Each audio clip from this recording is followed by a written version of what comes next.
mal é procurar progredir com energia na direção do bem.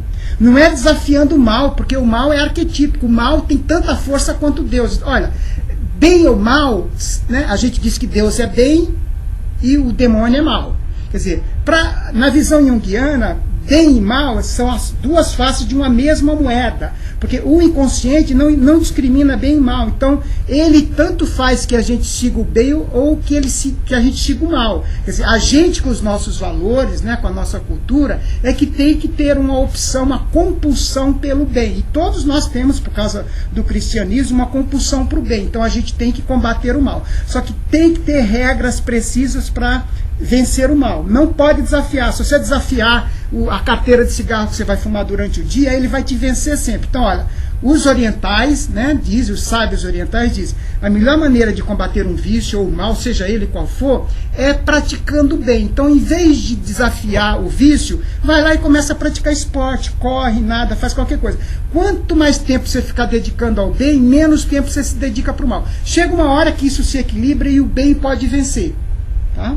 Mas essa definição, até pelo bem e o mal serem duas faces do mesmo complexo, né, duas faces de uma mesma moeda, até por essa definição, quem define bem e mal é a consciência, é o ego. Só faz sentido pra gente. Só faz sentido pra gente. Exatamente. Então, assim, uma atitude que a gente chama de realizar o bem, então que pode ser para Renata realizar o bem, não necessariamente vai ser uma atitude pro Ascânio, né? Exatamente. Porque senão é assim, a gente fica com essa questão de basta praticar esporte para parar de fumar. Sim. E não, né? Não existe fórmula no inconsciente, até por isso somos seres, né, completamente diferentes um do outro, porque não existe fórmula.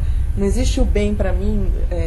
Tudo relativo. É tudo relativo, tudo exatamente. subjetivo. Né? A única coisa que a gente sabe é sobre o inconsciente coletivo, onde, né, a hora que a gente vê a formação do arquétipo já não é mais coletivo. O Jung diz uma coisa mais ou menos o seguinte: tem pessoas que nasceram para o bem, tem pessoas que nasceram para o mal. Nada há a fazer uma pessoa que nasceu para o mal para que ela venha para o bem. Quer dizer, quem determina isso é o Criador, ou seja, ele escreveu isso logo depois da Primeira e Segunda Guerra Mundial. Então parece algo muito determinista. Mas olha, tinha como você pegar o Hitler e fazer com que ele fosse para o bem? Se ele tivesse vencido a guerra, provavelmente o mundo seria outro.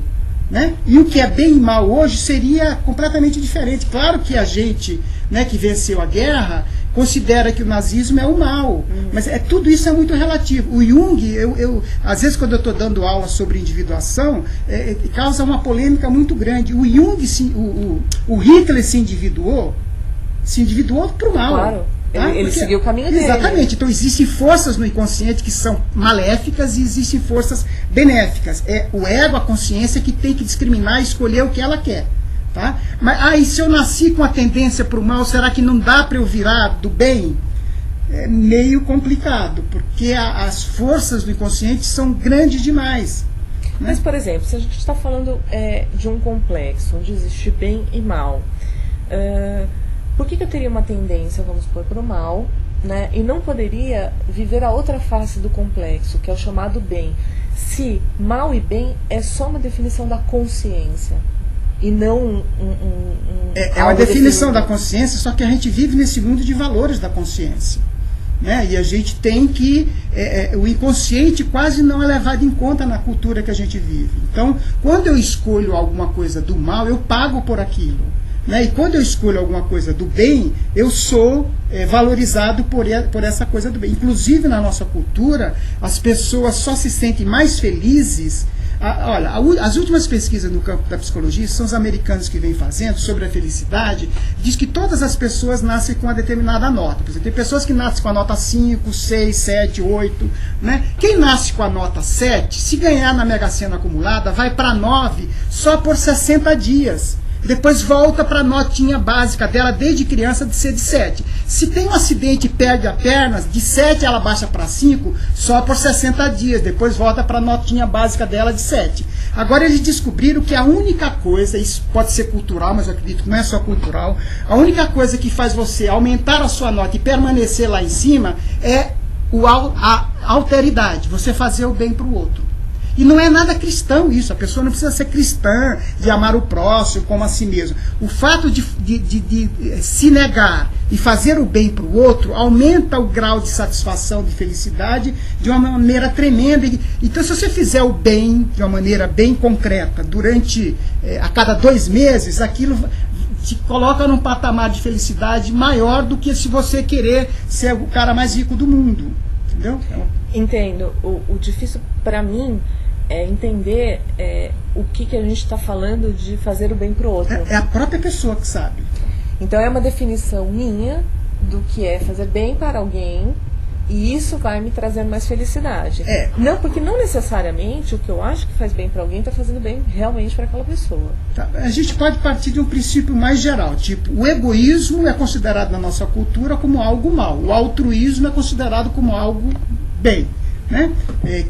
As pessoas se sentem bem fazendo o bem para o outro. Se doando. Então isso é a consciência da alteridade. Então o Jung mesmo fala da consciência urobórica, aquela totalmente caótica dos meninos que estão cheirando cola na rua, aquele caos total, a consciência matriarcal, que é a busca do prazer permanente, só para mim, a consciência patriarcal da ordem, da regra, de dormir pouco, acordar cedo, trabalhar, é o exército, né, as forças armadas, a consciência patriarcal. E a consciência da alteridade, por exemplo, o casal se junta, se casa e decide ficar 5 anos só na balada, só se divertindo.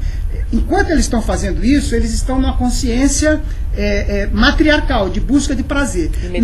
Imediato. Na hora que decide ter um filho, e para a vida continuar é preciso ter filho, é preciso ter sacrifício, aí eles têm que fazer um tremendo sacrifício de abrir mão de tudo aquilo, e quem tem filho sabe, fica 1 ano, 2 anos, 3 anos, 10 anos, tem mães que ficam 60 anos cuidando do filhinho, ela tem 90, ainda faz papinha pro filhinho de 70, tá?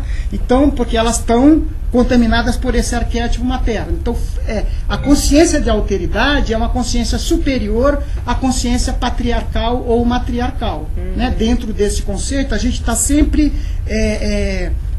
só que, olha, na visão junguiana, a consciência de alteridade não é o ápice. O ápice seria uma consciência cósmica.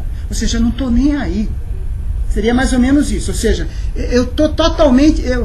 o Jung, no final da vida, disse: eu sou a história de um inconsciente que se realizou. Quando ele disse isso, já né, com a idade bem avançada, ele está dizendo para a gente que ele é a história de um ego, de um sujeito que se entregou para o potencial do inconsciente se realizar através dele. Ou seja, ele ficou a serviço dos deuses, a serviço do inconsciente. Então, nesse sentido, ele teve uma consciência de alteridade. E nós dois estamos conversando aqui por causa dessa consciência de alteridade lá atrás, né, que ele criou, e a gente está falando sobre esse tipo de pensamento. Então, que realmente era altruísta. Aí eu consigo entender quando uma pessoa... mas talvez eu não conseguisse entender na época dele, então talvez eu dissesse para o Jung: o que você está fazendo? Mas hoje eu entendo que era uma consciência de alteridade, a hora que ele se fechava, né, na casa dele, num espaço onde ele construiu para isso, e chegava a ficar meses só para escrever, dizendo: eu estou me doando, né, para essa escrita, e para que isso, ele sabia que esse era o destino dele, esse era o caminho dele. E ele não precisava, era um homem rico. Ele nunca precisou, né? Era um homem rico, exatamente. Ele fazia aquilo, ele fez aquilo exatamente porque ele encontrou... Para iluminar, exatamente. O sentido. E que eu acho que é uma das coisas mais difíceis da gente fazer, é encontrar o sentido na nossa vida, né? Acho que isso dá uma abertura para um programa enorme, que até a gente já fez, mas assim, eu queria te propor para fazer com você. A gente fazer um programa sobre o sentido da vida. Legal. Porque eu teria um grande prazer em conversar com um filósofo sobre isso, e a gente pode, né, aumentar o nosso leque, não falar tanto de sonho, porque é isso, né? Além dos sonhos, existem as ações conscientes que vão dando sentido na nossa vida. Né? Não só os símbolos ou as questões inconscientes, não é só através disso. Se a gente não tiver ações, os símbolos eles têm uma função autorreguladora, mas eles não podem fazer nada sozinhos, né? Mas eu diria, não dá para achar o sentido da vida sem a cooperação do inconsciente.